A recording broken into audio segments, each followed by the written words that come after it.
Today I'm back with a video that I never thought I'd ever make. Hey guys, this is Sophia and today I'm here with 7 work from home tips with another person. And the other person can be a significant other or it can be a roommate, but I feel like considering the current climate, these are important tips that I do want to share because I do have experience in this area. And even though I have some experience, this is unprecedented for me because my office has implemented indefinite work from home Monday through Friday. And usually I'm only working from home 2 days a week with my significant other. So this is going to be interesting, but we've definitely developed a routine and some tips and tricks that I'm excited and ready to share with you. And I know these tips work. So without further ado, let's just get right into it. So the first tip is use earphones and or invest in a good quality and comfortable pair of headphones. Now, the second part of this tip is actually from my significant other because I originally wanted him to join me in this video just because I feel like it would make more sense, but he doesn't want to because he's shy.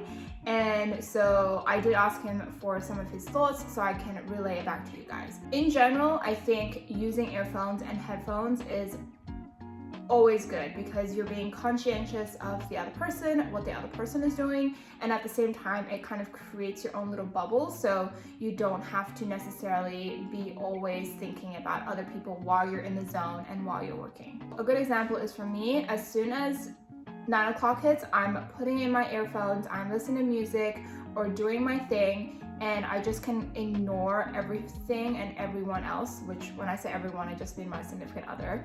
But it's good to be in your own space and not have to hear what other people are doing or other noises that they're making. The second tip is, I think pretty obvious, but I still wanted to say it. Don't bring work into the bedroom or the bedroom area.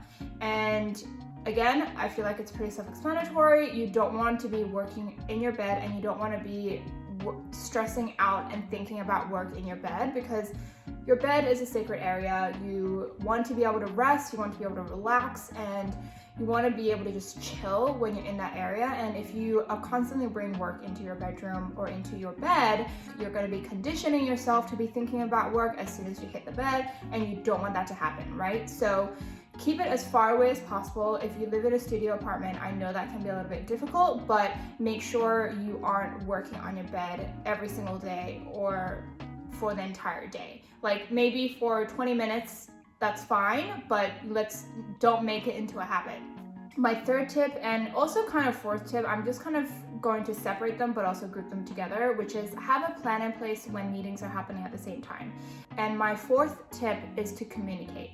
And so the reason why I say they're hand in hand is, bear with me, but every morning my boyfriend and I, probably around 8:50-ish, will start logging into our emails, our calendars, and we'll go through each other's meeting schedule with each other. So what I'll do is I'll share with him when I have meetings and he'll share with me when I have meetings, so we kind of know each other's schedule enough to know when our meetings might be clashing or happening at the same time or ending at the same time, whatever. And so we can have and create a contingency plan. So that just means because our office is in the same space that if we're having a meeting at the same time, we also talk about, whether or not the meeting requires us to even talk, because sometimes, we have those passive meetings where we're just listening, we're not really contributing. So in that case, we let each other know. So then the other person, if they have a meeting at the same time, they can stay in the room or they can talk in their meeting and not have to worry about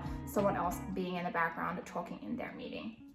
So again, make sure you guys are communicating with each other and at the same time having a plan for when the meetings do happen at the same time after you've communicated. My fifth tip is to stay flexible and adjust as necessary. So I know that, when you're in close quarters, it's a little bit hard to find a balance with everything. And when you're stuck at home, it's even harder. You're not necessarily able to go outside, but you need to be able to be flexible. And what I mean by that is just, if something has worked in the past, replicate it. But if something hasn't worked in the past, don't try to force it and make it happen. So what I mean is you know, if one person is constantly going out of the room so that they can take a meeting, make sure you're also reciprocating that, because otherwise it can get a little frustrating for the other person to be constantly basically pushed out of the office space. So a good example is on Friday, I had several meetings on my end, and my boyfriend also had several, you know, impromptu meetings. And what happened was I had my meetings and I already told him about them beforehand, but because I knew he was in some meetings, one of those meetings I went out into the dining room and just kind of did my meeting there, and then later he would switch it up. So he would go out to the dining room and I would stay in the office. And by having and creating that balance and being flexible with each other, you're really just putting a relationship at a good place, because no one feels like they are doing more than the other person when it comes to work, right? Everyone's work is equally important. No one's work is more important than the other. So make sure you're able to show that through your actions. My sixth tip is to hold each other accountable for meals, hydration, and just overall snacks or snacking.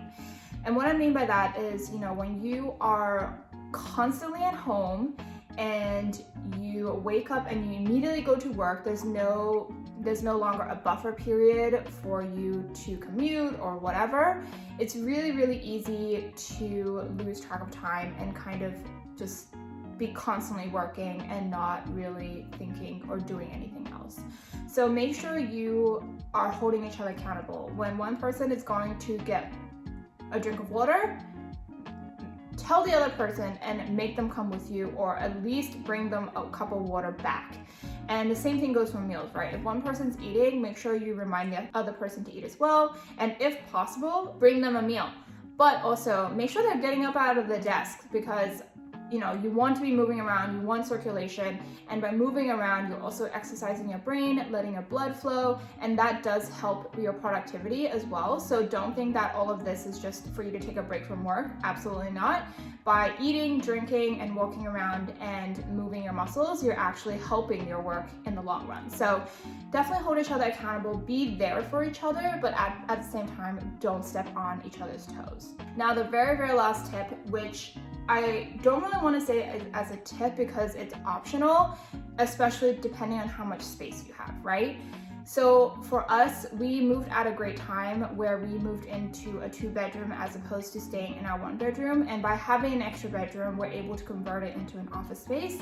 And because we have now an office space, our own office space, we are able to have a little bit more space to have our own desks. And that is my last tip, right? Because if you are able to create your own space, you're able to kind of separate each other's work a little bit. If you're sharing a desk, if you're sharing, you know, a small dining table, let's say, which is what we did in the past, it can get really crowded and really, really stressful. And it's not good for anyone, especially if you also know you guys have different cleaning habits. Like for me, I am the kind of person that I only clean once a week. And so during the week, I'm just leaving my mess strewn about and I don't deal with it. But my boyfriend is pretty organized and he likes everything in piles all the time. He doesn't like anything out of place. And so by having separate desks, we're able to leave each other be. We don't have to be constantly hounding each other, or he doesn't have to be hounding me, to be honest, to clean up my mess or do anything. So if you are able to, and if you're financially able to, definitely think about owning your own desk. Overall, it's all positive things. And again, this is only if you have the space to do it and the money to do it. So I hope these tips were helpful to you. They have been immensely helpful for him and I. And you know, if you have any other tips that you think are super important and that you want to share, definitely leave it in the comments below. I have another video coming up of just general work from home tips, so I'm definitely interested to know what other people are doing.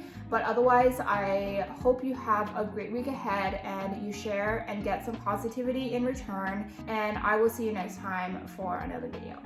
Bye.